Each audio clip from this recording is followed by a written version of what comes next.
There is a spiritual secret so powerful that, once you understand it, nothing and no one will ever be able to shake you again. Carl Jung spoke of this hidden truth.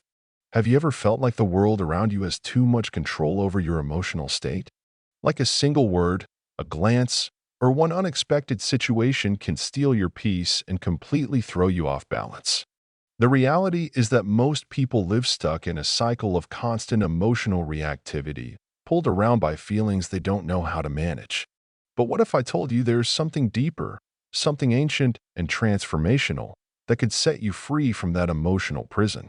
A secret that has been studied by the world's greatest thinkers for centuries, but only a few have truly understood its essence. In this video, I'm going to share that secret with you. We're going to dive deep into the teachings of Carl Jung, one of the most influential psychologists in history, and uncover how his wisdom can help you build a solid inner core that no person or external situation can disturb. By the end of this video, you'll have a clear roadmap for understanding yourself on a deeper level, mastering your emotions, and stepping into your power. You'll discover how your inner shadow might actually be the key to your emotional freedom, how to rise above the judgment and expectations of others, and how to live with full, unapologetic authenticity. But this isn't just theory. You'll be doing real introspective exercises that challenge your current view of reality and give you practical tools to shift your life starting today. Stay with me until the end, because what you're about to learn has the potential to change your life forever. Carl Jung once said, "Until you make the unconscious conscious, it will direct your life, and you will call it fate." This is one of the most powerful statements in all of depth psychology. It reveals something profound. Much of what affects us in life doesn't come from the outside world. It comes from inside us. What causes us pain is not just what others say or do, but the parts of ourselves we haven't yet understood, accepted, or made peace with. The things that irritate us in others, the moments that hurt us deeply, the words that offend us, these aren't just about them. They're reflections, projections, of something within us that we've avoided facing. And this is where Jung's most transformative idea comes in, the shadow. Jung described the shadow as the part of your personality made up of everything you've repressed, denied, or pushed away. It's the collection of traits you were taught to hide, things your family, school, or culture labeled as unacceptable. For example, if you were raised to believe that anger is wrong or dangerous, you probably learned to suppress your natural aggression. And today, that might show up as being overly nice or avoiding conflict, even when it hurts you. But that anger doesn't vanish. It just hides deep in your unconscious and finds other ways to express itself, through anxiety, chronic frustration, physical symptoms, or even toxic relationships. And here's the key insight. Everything you suppress in yourself, you unconsciously project onto other people. So when someone triggers you, when they hurt or frustrate you, it's not actually about them. It's about you. Your inner reaction is being activated by something unresolved inside of you. Let's turn this from theory into transformation. Right now, think of someone who really bothers you. It could be someone who hurt you, someone you can't stand, or someone who simply irritates you for no obvious reason. Write down the traits that upset you the most about this person. Are they arrogant? Selfish? Manipulative? Once you've listed them, ask yourself honestly, where in my life have I shown this behavior, even in a small way? Write your answers down. Reflect on them. And instead of pushing these traits away, ask yourself, how could I express this part of me in a healthier, more conscious way? What you just did is the first real step toward what Jung called individuation, the path of becoming whole. Because true freedom comes not from rejecting who we are, but from integrating every part of us. Jung teaches us that we'll never be emotionally free if we're at war with ourselves. As long as we keep denying aspects of who we are, the outside world will continue to control our emotions. That's why the secret to becoming unshakable isn't found in trying to control other people. It's in understanding yourself deeply and making peace with every part of your being. Now I want to hear from you.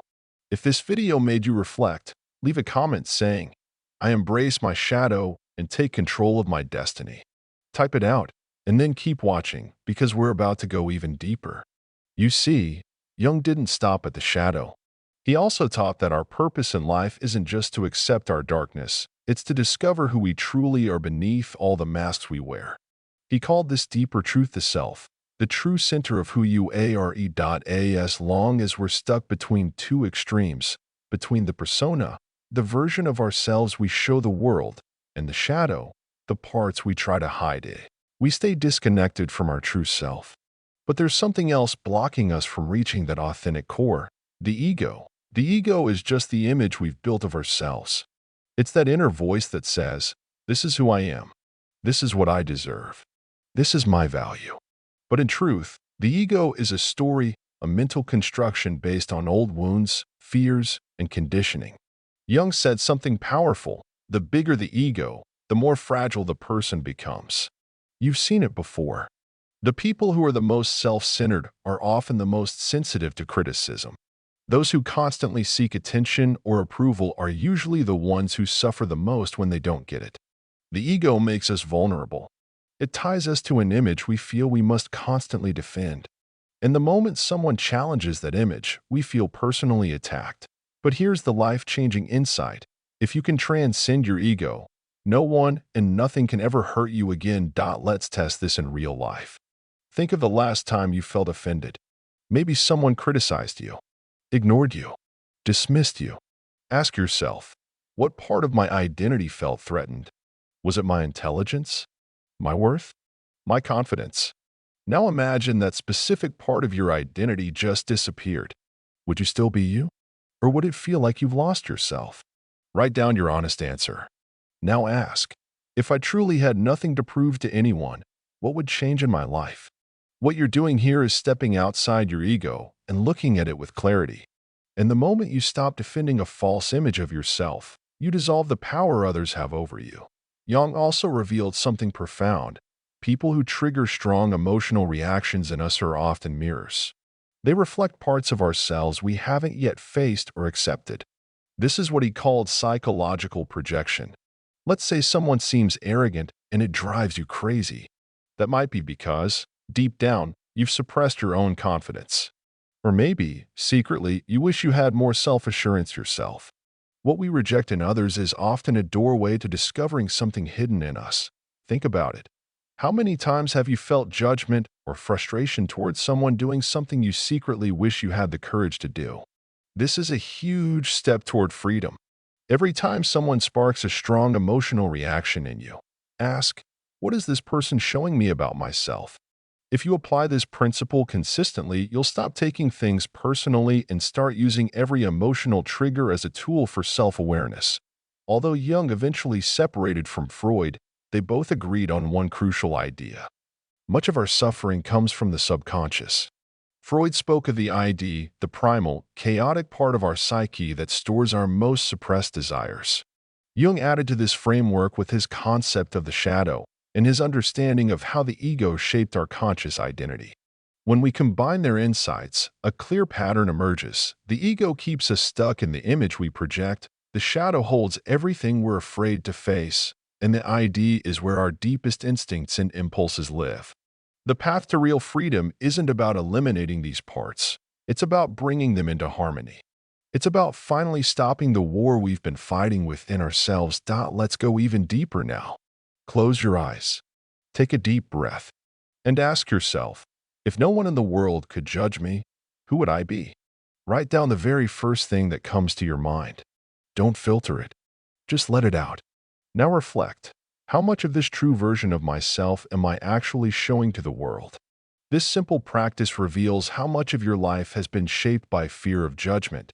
Jung called it individuation, the lifelong journey of integrating all your parts, the shadow, the persona, and the self into one complete and authentic being. Individuation isn't about becoming perfect. It's about becoming whole. It's about accepting every part of yourself and rejecting nothing. And when you finally reach this place of understanding, something extraordinary happens. The world loses its power over you. If someone criticizes you, you don't react with anger because you know who you are.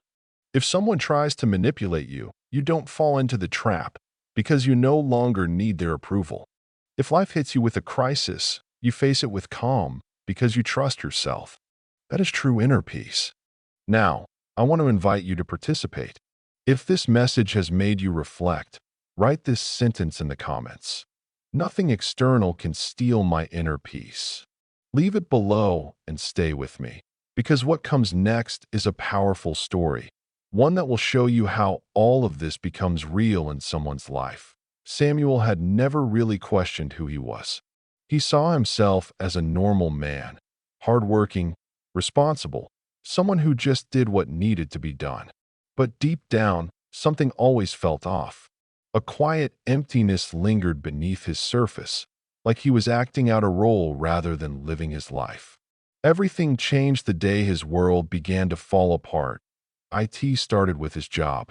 After years of loyalty and dedication at the same company, he assumed stability was guaranteed.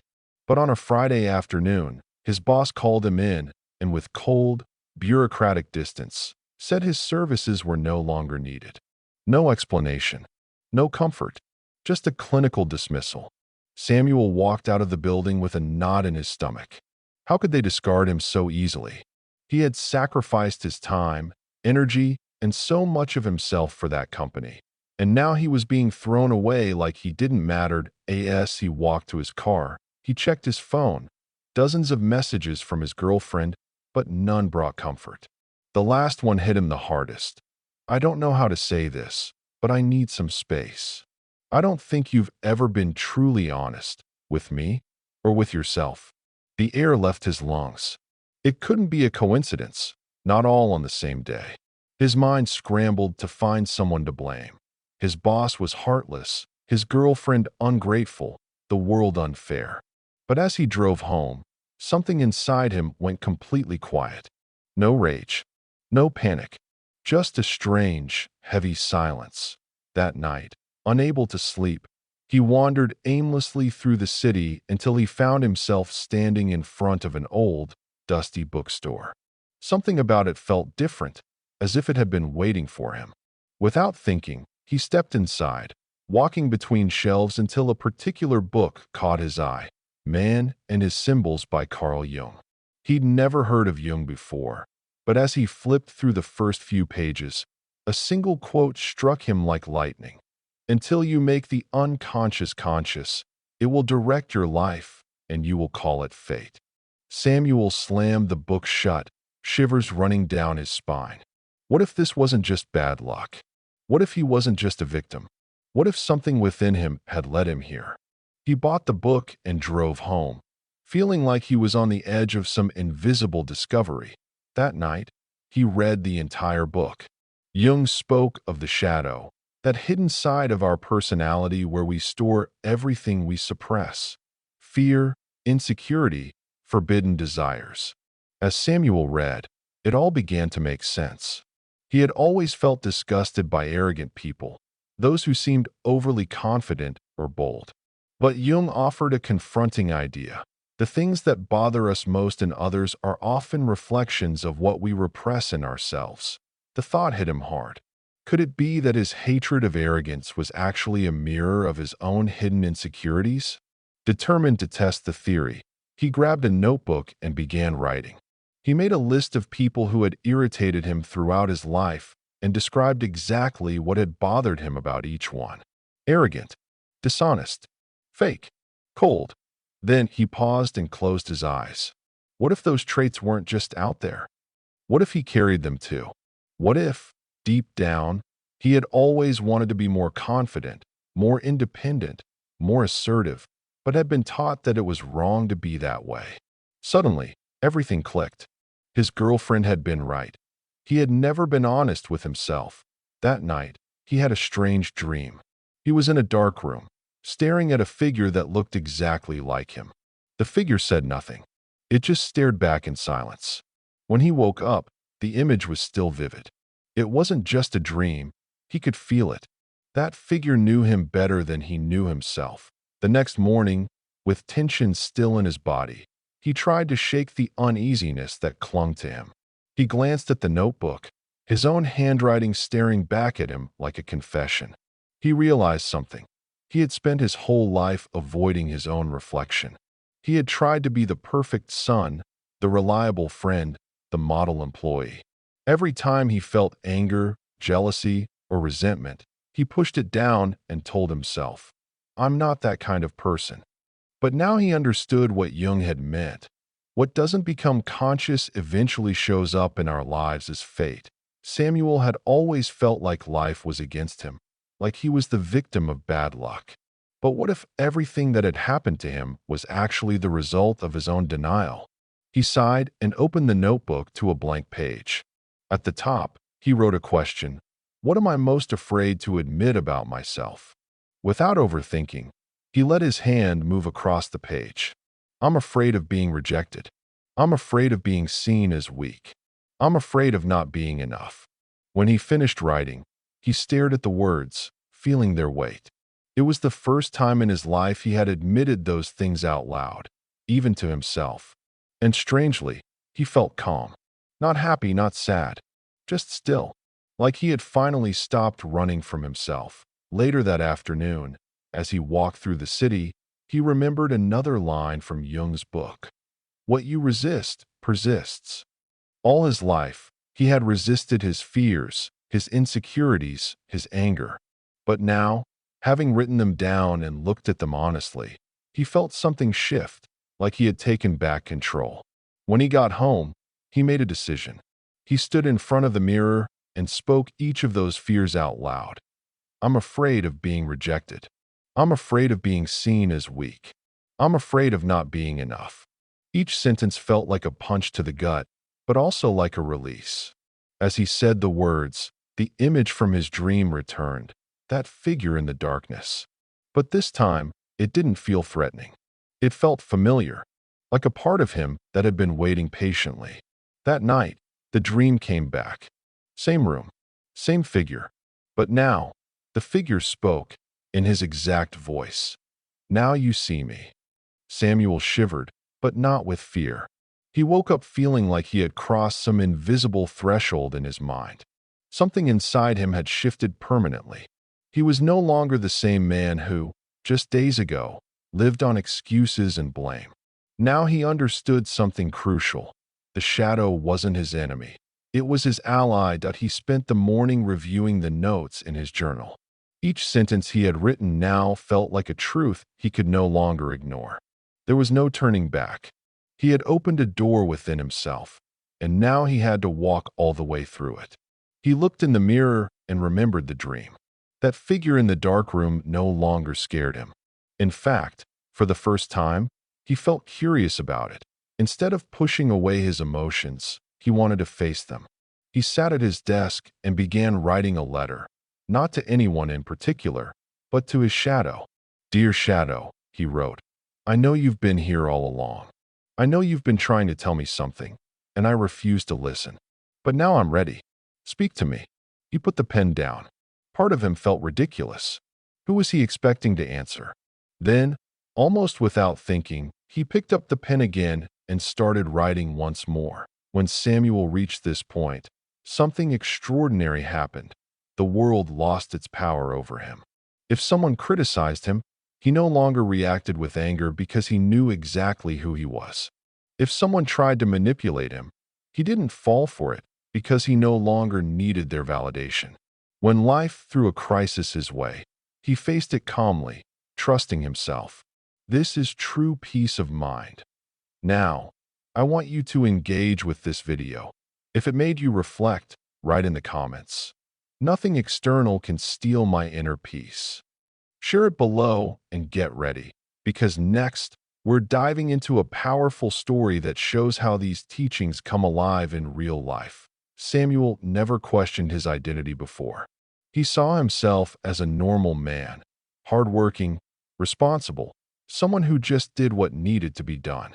But deep inside, something always felt off, a void, as if his life was just a continuous performance, a role he played for others. Everything changed the day his life started to fall apart. First came the job loss. He had spent years at the same company, believing his dedication guaranteed stability. But one Friday afternoon, his boss called him into the office and coldly said his services were no longer needed. No explanations, no comforting words, just a cold, bureaucratic dismissal.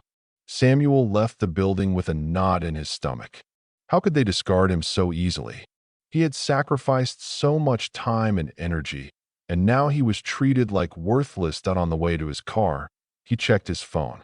There were several messages from his girlfriend, but none brought comfort. The last one said, "I don't know how to say this, but I need some space. I don't know who you really are, and I feel like you were never honest with me, or even with yourself."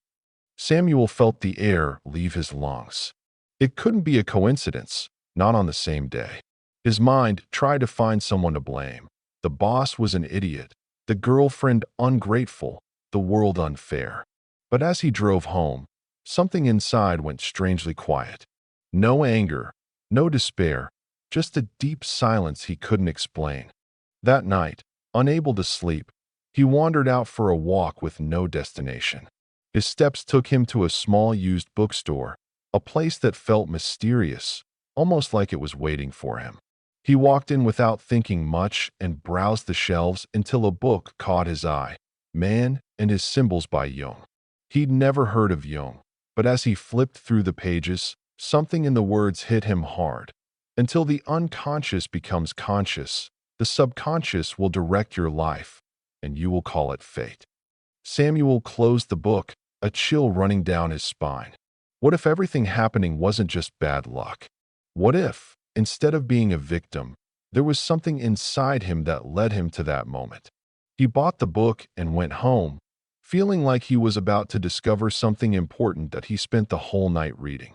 Jung spoke about the shadow, the hidden side of our personality that contains everything we repress: fears, insecurities, forbidden desires. The more Samuel read, the more he understood. He'd always despised arrogant people, those who seemed so sure of themselves. But now Jung gave him a troubling answer. What bothers us most in others is often a reflection of what we repress in ourselves. Samuel felt a jolt in his stomach. Could his anger toward others just be a reflection of his own insecurity? He decided to test the theory. He grabbed a notebook and started writing the names of people who had irritated him most in life. Next to each name, he described exactly what annoyed him: arrogant, disloyal, fake, cold. When he finished, he closed his eyes and asked himself, what if I am like that too? What if deep down I always wanted to be more confident, more independent, stronger, but repressed those desires because he was taught it was wrong? Suddenly, everything made sense. His girlfriend had been right. He had never been honest with himself. That night, he had a strange dream. He saw himself in a dark room, and across from him stood a figure identical to him, silently watching. It didn't speak or move, just stared with an expression he couldn't interpret. When he woke, he felt the dream had a message. Something inside was trying to emerge. But was he ready to face whatever he found? Samuel woke up tense, the image of that double in the dark room still vivid in his mind. It wasn't just a dream. There was something about that figure, something that knew him better than he knew himself. As he got up and made coffee, he tried to shake off the uneasy feeling that had been following him since the night before. He looked at his notebook, at his own words, his confession written by hand. He realized he had spent his whole life avoiding looking into the mirror of his own mind. He had grown up striving to be the perfect son, the reliable friend, the exemplary employee. Every time he felt anger, jealousy, or resentment, he pushed it down, telling himself he wasn't really like that he was a good person. But now he understood what Jung meant. What remains unconscious manifests as destiny. Samuel had always felt like a victim of circumstances, like life was against him. But what if everything that happened was the result of his own denial? He sighed and picked up the notebook again. He opened a blank page and wrote a question. What am I most afraid to admit about myself? He didn't overthink it. He let his hand write freely, without filters. I am afraid of being rejected. I am afraid that others will see me as weak. I am afraid I am not enough. When he finished, he stared at the page, feeling the weight of those words. It was the first time in his life he admitted those fears. Samuel spent the day in a strange calm. It wasn't joy, but it wasn't sadness either. It was as if for the first time he stopped running from himself. In the afternoon, as he walked through the city, he remembered something from Jung's book. What you resist, persists. He had resisted his fears, insecurities, and anger for so long. But now, by writing them down and recognizing them, he felt for the first time in years that he had control. When he got home, he made a decision. He looked in the mirror and said out loud each fear he had written. I am afraid of being rejected. I am afraid that others will see me as weak.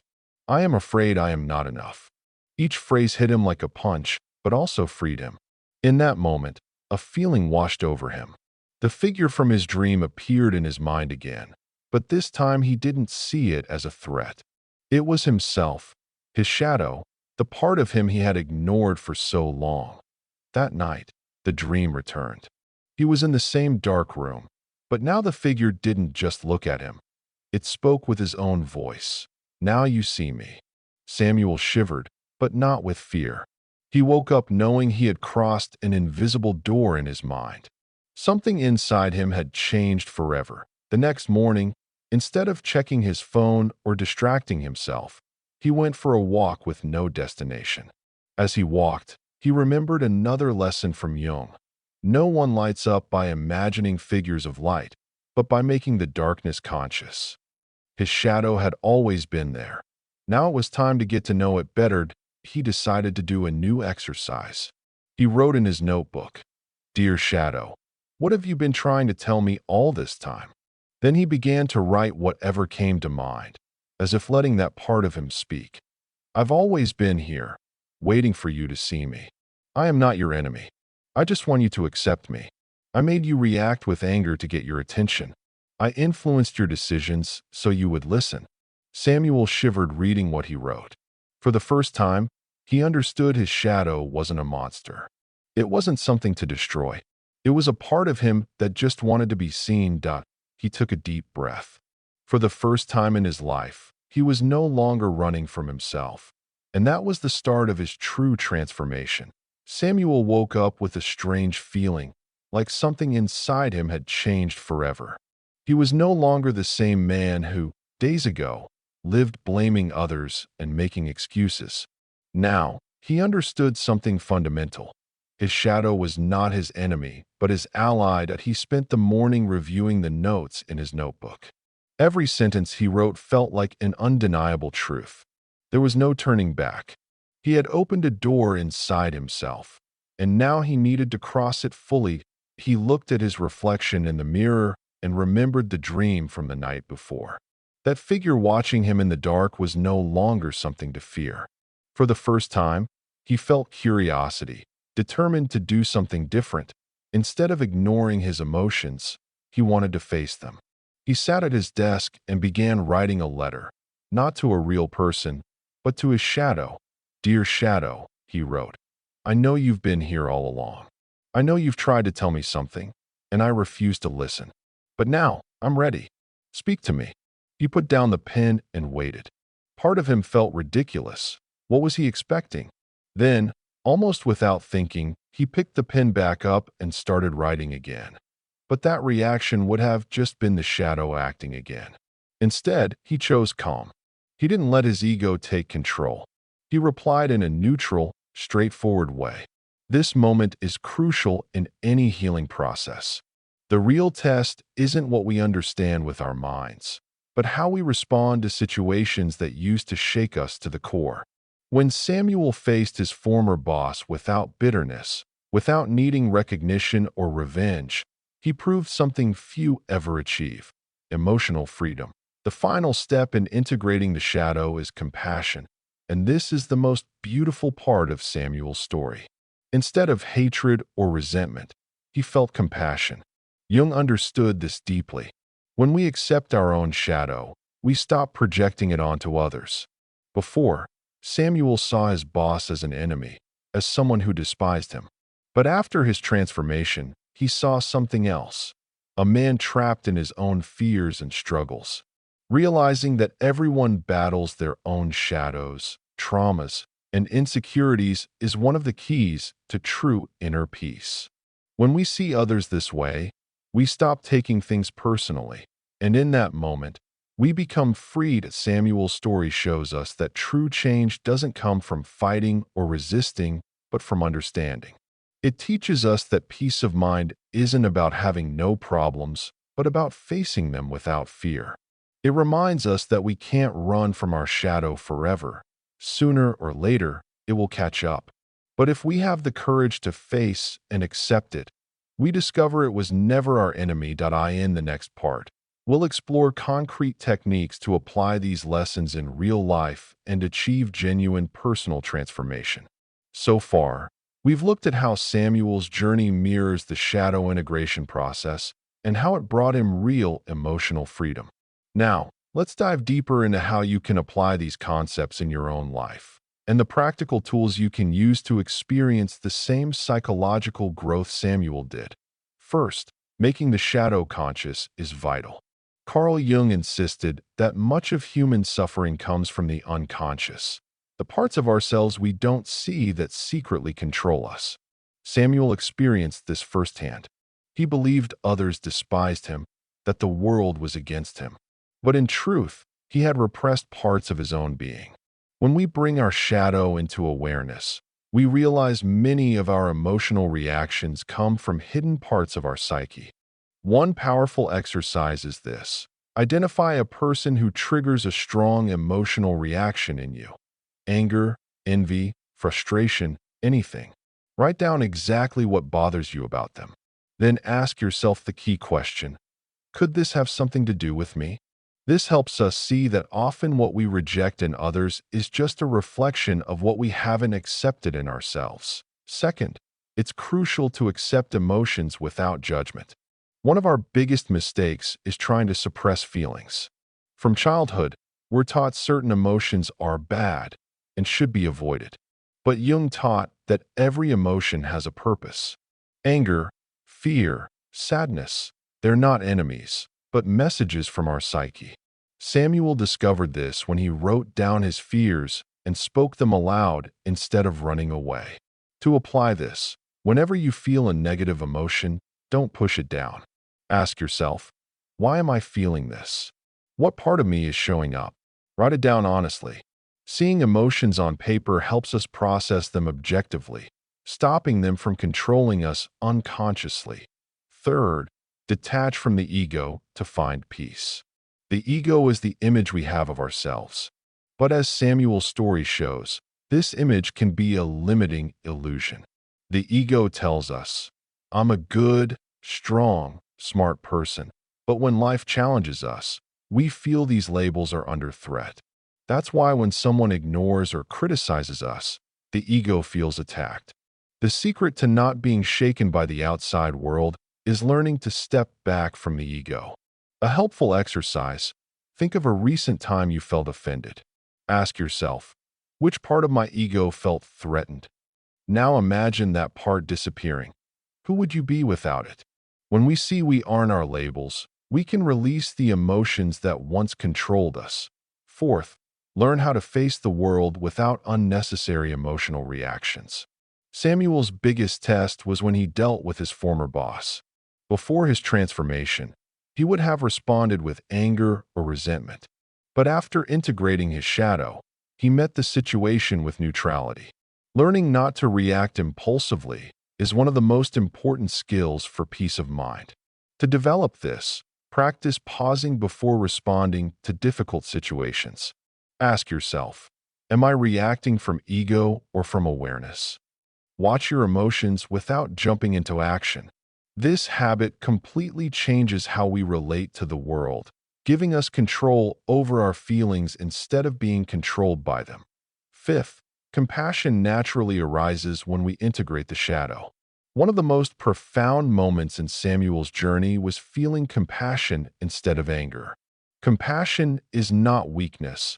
It's understanding that everyone is fighting their own internal battles. When we integrate our shadow, we stop seeing others as enemies and start realizing they're projecting their own wounds. To cultivate compassion, try this. Whenever someone hurts you, look beyond their behavior and ask, what pain or insecurity might be driving this person? Remember, what others do often says more about them than about you. When we stop taking things personally, we become emotionally invulnerable. Sixth, the final transformation, living authentically. Samuel's journey wasn't just about healing. It was about becoming authentic. He used to live trying to fit others' expectations. But when he accepted his shadow, he no longer needed external validation to be true to himself. You can do this too. Make a list of things you truly want to do, but avoid out of fear of judgment. Pick one and do it without fear. Repeat until you stop caring what others think. True freedom happens when you live as who you really want to be, without fear or guilt. So far, we've explored Samuel's story and his inner transformation through shadow integration. But what really matters is not just understanding this in theory, it's knowing how to apply it daily. Carl Jung gave us powerful teachings that, if practiced, can change how we live and see the world. Let's review key points and how to bring them into your everyday life. First, identify your shadow by watching your emotional reactions. Whenever something triggers strong feelings like anger, resentment, or frustration, pause and ask, what part of me is showing up here? Keep a shadow journal. Write about moments when you lost emotional control. Describe what happened, how you reacted, and what inside you might have caused that response. Second, practice the mirror exercise like Samuel did. Look yourself in the eyes and say your fears, insecurities, and suppressed feelings out loud. Though it may feel uncomfortable at first, this exercise is incredibly freeing.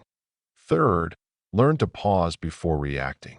When someone criticizes, ignores, or tries to provoke you, take 5 seconds before replying. Ask yourself, am I reacting from ego or awareness? Fourth, stop seeing others as enemies and start seeing them as mirrors. Next time someone irritates you, instead of blaming them, try to understand what part of you they reflect. Fifth, challenge your limiting beliefs about yourself. If you always thought you were shy or impatient, question those labels. Are they really true or just stories you told yourself? Sixth, don't fight difficult emotions. If you feel anxiety, sadness, or anger, allow yourself to experience them without judgment. Observe and try to understand rather than repress. Seventh, practice compassion. When someone acts negatively toward you, ask what wounds they might be carrying. Remember, what's not healed repeats itself. If you keep facing the same painful experiences, it means there's something inside you still unconscious. Eighth, make a list of things you want to do, but avoid due to fear. Choose one and do it, regardless of others' opinions. Ninth, let go of the need for recognition. Do things because you truly want to, not because you want validation. 10th, use writing as a self-discovery tool. Spend a few minutes daily writing what you feel and what you learn about yourself. Over time, you'll spot patterns and understand your mind better. Be patient with your journey. Integrating the shadow doesn't happen overnight. It's a continuous path of self-discovery. Remember, the power is inside you. No one can make you feel inferior, unworthy, or undeserving unless you give them that power. Now, let's reflect together. After everything you've seen in this video, what does it really mean that nothing and no one can ever affect you? Many believe mental strength means being indifferent or feeling nothing. But that's not true. Jung never said we should ignore our emotions or become cold, unfeeling beings. The real secret isn't avoiding what we feel, but understanding it, processing it, and releasing it. Ask yourself, how many times have you been hurt by something someone said or did? How often did you react angrily to a situation, only to realize later it wasn't worth it? How many times have you held on to resentment? If this story touched you or sparked something inside, I invite you to subscribe to the channel so you don't miss any future videos like this. Share this video with someone who might need to hear this message today. Because true transformation begins when we face our shadows and embrace our authentic selves. Together, let's walk this path of growth and freedom. Thank you for watching, and I'll see you in the next video.